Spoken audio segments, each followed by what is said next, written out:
Hey Dog Perfect team, I'm Dr. Brianna with Trilogy Chiropractic. Thank you for taking a couple minutes today to learn about animal chiropractic. Because you work with animals every day, you see how they walk, how they move, how they play. You hear what the pet parents' concerns are and what they might be asking you questions about. You observe a lot, and that puts you in a really powerful position to guide them in their health even further. So this video is going to walk you through what animal chiropractic is, how to identify animals that might need it, and also how to explain it to pet parents properly. Despite what you might see on Instagram, TikTok, and YouTube, animal chiropractic is not about twisting, forcing a bunch of loud cracks, and doing anything aggressive.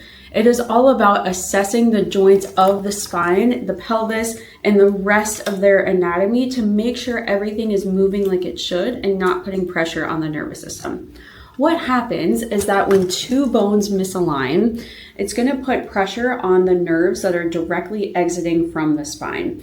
When that happens, the nervous system is going to be impacted, causing things like pain and discomfort, but also causing a plethora of other issues because the same nerves here that create pain also create dysfunction in the body because they go to different organs, different muscles, different cells, different tissues. So a lot of the times, whenever we see those joints misalign and they're really stuck and not moving, there's nerve pressure that's causing pain, but also we see things like allergies, anxiety, gut issues, GI issues, urinary tract infections, stuff like that come from pressure on the nervous system. So what we do as animal chiropractors is find which bones are stuck and not aligned properly, deliver a gentle specific adjustment to realign that bone and allow everything to freely move again, taking the pressure off the nervous system. This allows every animal to just thrive and heal and function as they should, not having interference to the one thing keeping them alive and moving well. One of the main things that actually causes this, especially in dogs and cats, is whiplash. Just as if you imagine with yourself getting in a car accident, your head kind of goes forward and backwards like this, and then you can get a lot of pain at the base of your neck. Dogs especially experience this on a small scale repetitively day in and day out. If they're jumping on and off the bed, on and off the couch, if they're super playful, going up in the air to catch a ball, what happens, and if you see this little area of their spine right here in the middle, whenever they do that jump, their head is going down, their back end is coming up, and that area sort of gets crushed. If this keeps happening again and again and again over time, and it could be multiple times a day, they build up some repetitive damage in those joints in this part of their spine, which can lead to some of these problems.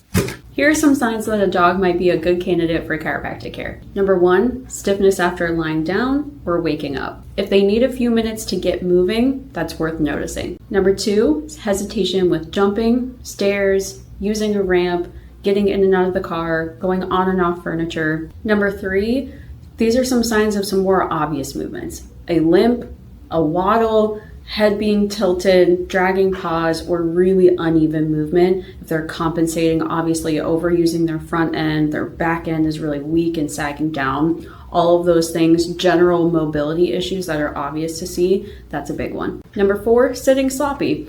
Are they leaning to the side? Are they always sitting on one hip with their leg kicked out? Or number 5, flinching or dipping their back, or just reactivity in general to being tough.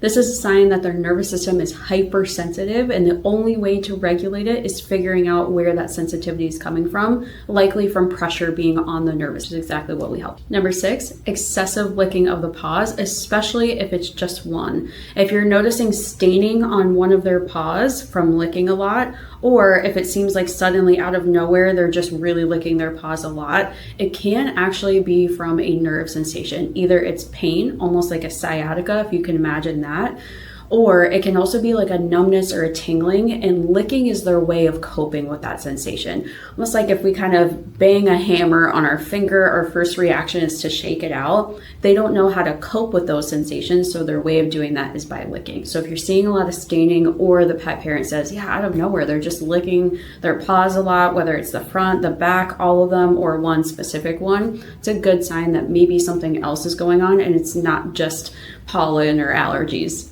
Number 7 is behavior changes. Whether they got a little grumpy recently, they're a little more anxious, they're just not doing the things that they used to do, they're not as playful, their energy is low, their appetite change. Those can all be signs of discomfort or that something deeper is going on. Finally, there are some breed-specific concerns.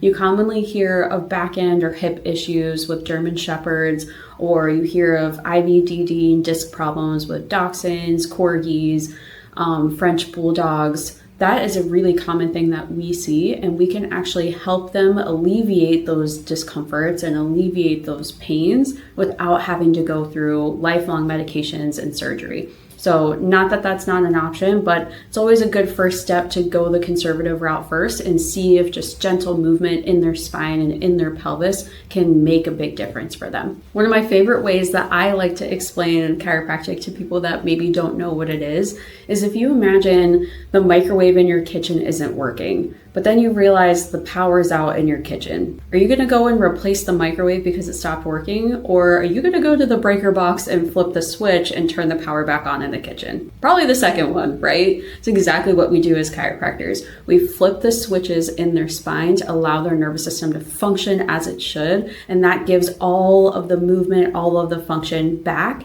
so that they're not stuck with restricted joints that aren't moving well and also lack of proper nervous system function. So when you notice any of these things where an animal might be a great candidate for chiropractic care, all you need to say to the pet parent, noticed XYZ. Have you ever thought about taking your dog or cat to an animal chiropractor? Even just planting a seed will help them know that there's an alternative option, along with all of the great things that Dog Perfect has to offer with great nutrition, joint supplements, all of those amazing things for enrichment and grooming. That, along with allowing their nervous system to function properly and they can move their best, that's going to give these animals their best life. Thank you for completing this training. You now have a foundational knowledge in animal chiropractic awareness, how to explain it, just kind of an understanding of what it is.